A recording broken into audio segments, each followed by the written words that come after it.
First, I want to say thank you so much for Dr. Simonson and downloading that beautiful information you gave him. Yeah. I was there, and as I listened to the Genesis, it was beautiful. Yeah. Everything that you said today was just right on time. So step 1, step 5, I was in a step 5 moment, and I was recognizing, oh, wait a minute, this is a step 5 moment. I don't have to get all caught up in this. And then I found myself jump over to step 1 because I kind of lost it, and I allowed it to take over my emotions.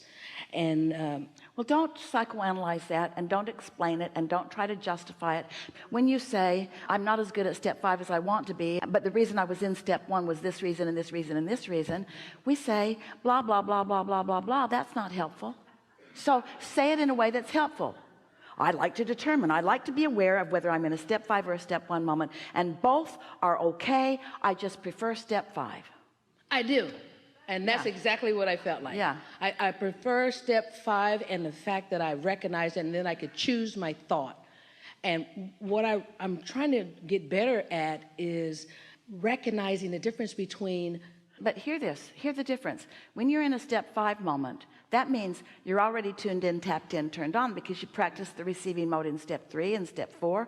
Now you've got the momentum going. So you're tuned in, tapped in, turned on. And now what you're receiving is the perspective that your inner being is having about the very contrast that you are now witnessing. And your inner being, first of all, adores the contrast. Next of all, realizes the value of it. There's no resistance then. It feels good. This is how contrast feels good. Can you imagine you're a painter and you've got your palette of paint and they're all lined up on the palette, and here's your canvas over here, and there's all this variety, and you say, oh, no, no, no, no, no. I do not want all this contrast. I choose one color. Well, what a limiting painting that's going to be.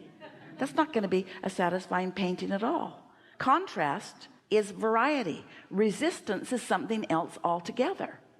And step 1 moments often are those resistant moments where you make some of the contrast unwanted and push against it. And so instead of it going away, it just comes more. Where a step 5 moment is realizing that there's contrast, and you can choose from it the colors of the palette that you want. And I guess where I'm getting confused at is I'm seeing that I can choose, right?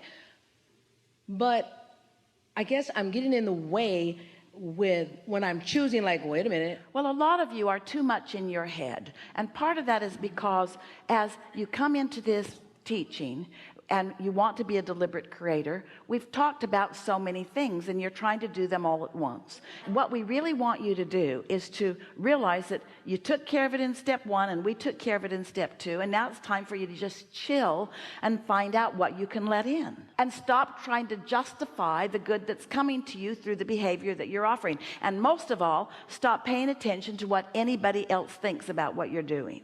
Okay. Step 1, contrast, caused me to put it into my vortex.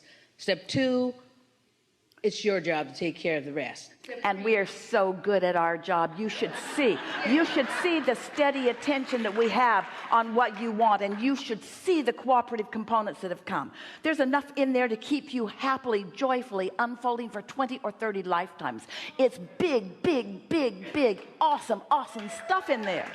And so when I'm in that receiving mode and I'm receiving, I'm getting these highs, and I'm on this stream and I'm flowing. I'm like, oh my God, that was so good.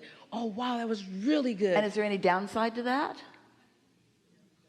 Is there? No. Well, it felt like you were leading up to something. Well, what it was so good, and I want to be better practicing the flow. That's it. I just want to continue practicing the flow, and we give you permission to do being that. happy.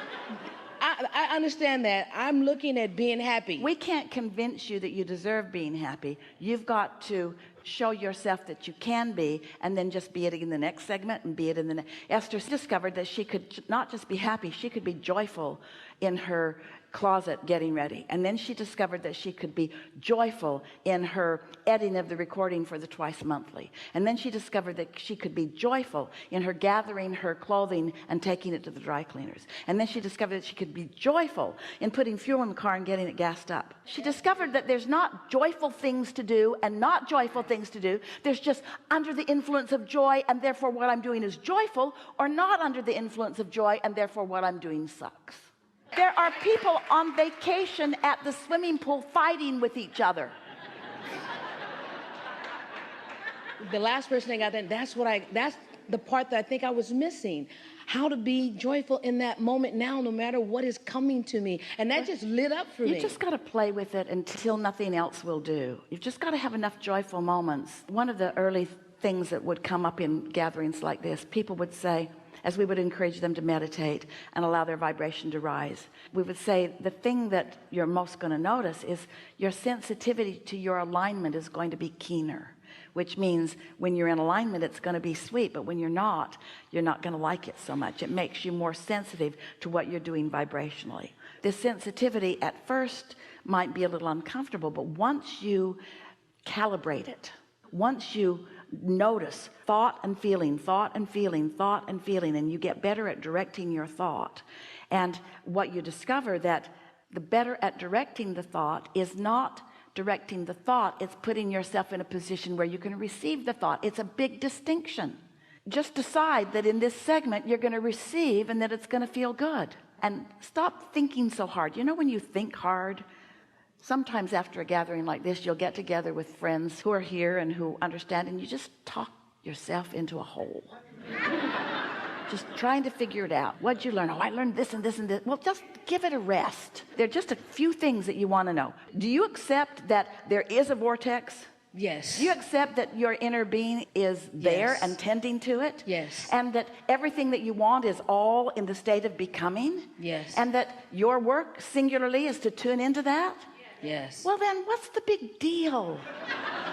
What's the big deal, really? So stop letting things outside of me influence. And you know how why I'm you do that? feeling. Because you feel like you don't know this completely, but we do. You know it's there, you sense it's there, you sense it's coming, some of it's already coming, and there's a whole bunch of people in your life that haven't figured this out, and you're trying to factor how they feel about what you're doing into the equation. So then you're explaining it and justifying it and talking it to death and introducing so much resistance into your equation that you've got the whole thing all slowed down. When you open to this kind of energy, Esther and Jerry used to tease that they should put this on the disclaimer that you sign when you come in that says all the things that make this flow more easily. Oh, and by the way, you can't go back. You're going to tune in to who you really are, which means you're going to have to pay a little attention to staying up to speed with who you are, because you're not going to ever be able to stand not staying up to speed with who you are. Yeah. And so just be up to speed with who you are, and stop beating up on yourself and others, and stop needing the world to be different so that you can feel better, and stop needing your world to be different so that you can feel better. Just decide right now, under these conditions, I can feel good or not. That's all. Instead of saying, well, if these conditions were different, then I would feel better. That's how you introduce resistance to the equation. You can feel good. You can feel good. You can feel good. It's just a matter of directing your thought, and you're getting better and better at it. Now we're in the category of working too hard at this. Yes, that's it. I've been working too hard at it, and I've been allowing the things outside of me, like you said, what people So are stop saying. right now and tell us the new intention. My new intention is to be happy in this moment. And how are you going to do that? I'm going to be where I'm at, and I'm going to enjoy it. And what does that mean? That means wherever I go, and I'm going to segment in 10. I'm going to make an intention of what I would like to do. I'm going to make a decision. And what are you going to do when somebody who knows you walks into your experience and delivers a problem that they've delivered to you on many occasions and expects a certain response from you? What are you going to do? Are you going to give them that response, or are you going to understand something different? Just let them talk. I don't want to be a part of it. But you know what that right there depends on? It depends on how tuned in you were when they came. Exactly. You got to get out ahead of it, because if you didn't get out ahead of it, when they walk in, you're going to go right where you always go. But if you're tuned in, tapped in, turned on, then they look different. They're just cute. They're just cute. They don't really understand, but they're just cute. It's like someone's learning to walk and they're not very good at it yet, and they just fall down. You don't say, get up, you little dummy. You just let them find their balance. They're just cute. They're just cute. They're finding their balance and they're watching you walk. That's why they even want to walk, is because they're watching you. They watch you be happy. They watch you chill out. They watch good things come to you. They watch you be easy about things. They watch you laugh heartily. They watch you change. They watch you evolve. You don't let them hold you to the old standards that you used to be at. This is the thing that Esther's understanding. She's talking to Jerry about it all the time. Okay, Jerry, I'm going to think about this the way you're now thinking about it, and I'm not going to keep that rule that we promised we'd always keep, okay? You have to let yourself evolve. And where you're evolving to is joyful moment. And just because somebody's eating out of the dumpster doesn't mean that you shouldn't be happy about your new red car. This is a really good time for a segment of the session.